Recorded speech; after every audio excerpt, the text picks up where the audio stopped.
It was around 4:30 p.m. when I got a call from my uncle, Gerard. He was unwell since a few days and wanted me to take him to the hospital to see a doctor. When I reached his residence, I was shocked to see him. The color of his skin had turned yellowish. His eyes were yellowish too. He looked pale and barely had any energy to walk or speak. I asked him what was happening, but he had no clue and hence wanted to show himself to the doctor. I hurried myself to help him walk to my car. His brother, Uncle Jonas, too was there. He had flown from another city the same morning because of Uncle Gerard's health. At the hospital, the doctor told us that his condition is very serious and he would have to undergo a surgery. He had a serious infection in one of his kidneys, which had to be treated. However, they said it would take 3 to 4 days, as they did not have any beds to accommodate Uncle Gerard that day.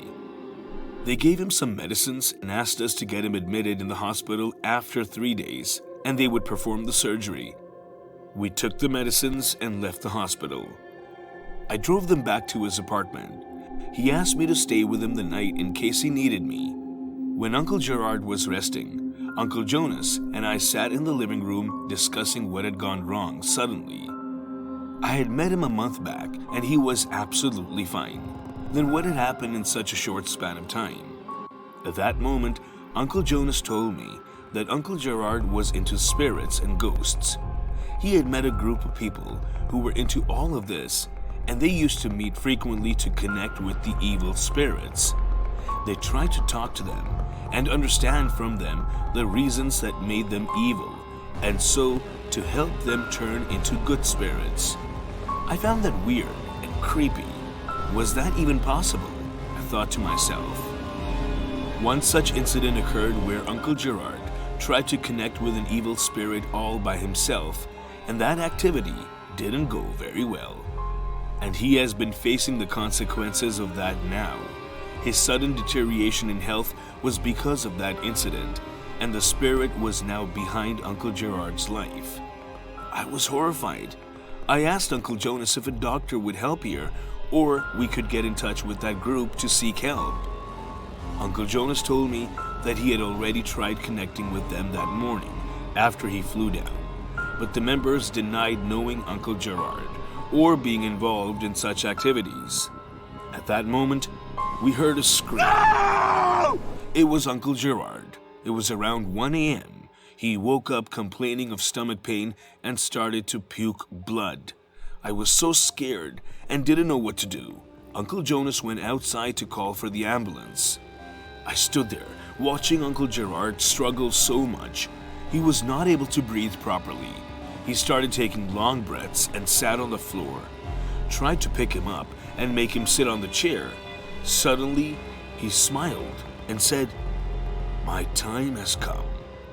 I want to die, so let me die in my own home at least. No need to call anybody." I was shocked to hear that, and my eyes were filled with tears. I told him, "Please don't say that. Everything will be all right." "No, I know my time has come. I can see a bad spirit coming to take my soul. It's him. He is around here. It's the same spirit. I've been seeing him around me since morning. I didn't tell you guys because you would have got scared. Even now, there is a head without a body on top of the wardrobe. Just right there. It's him." I was trembling. I turned around to quickly see if there was anyone on top of the wardrobe. I didn't see anyone there, but I was frightened to death. And suddenly, after a few minutes, I could feel something around us. But my body was not ready to believe in all of this. I cried and said, "Why are you saying this? There is nothing up there. It's just your imagination, and you'll be fine. Please, don't worry.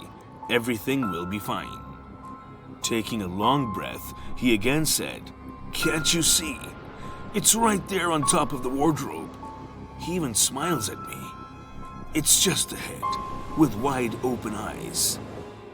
I didn't want to look back at the wardrobe, but had to. And as I turned around this time, I really saw a devil's head without a body looking angrily into my eyes. It had long teeth, wide open mouth, red eyes, and horns on the head. It was just like I used to see in the horror movies. I shouted loudly, and it disappeared within a second.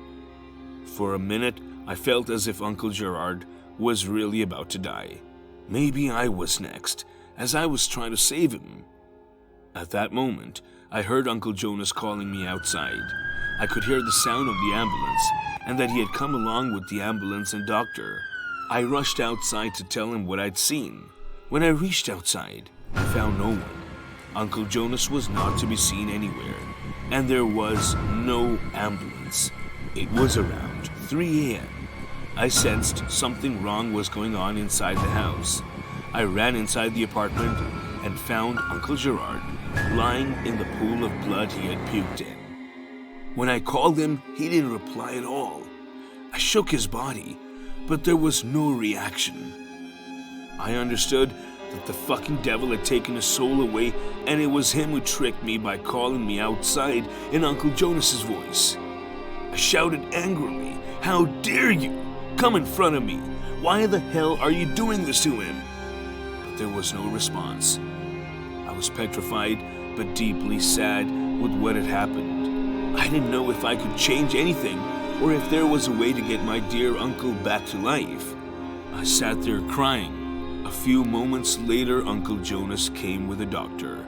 I looked at him with tears in my eyes, and he understood his brother was dead. After a few days, I told Uncle Jonas about the evil spirit and what had happened that day. I was shocked to know that even he saw the devil's head, and it was trying to stop him from calling the ambulance.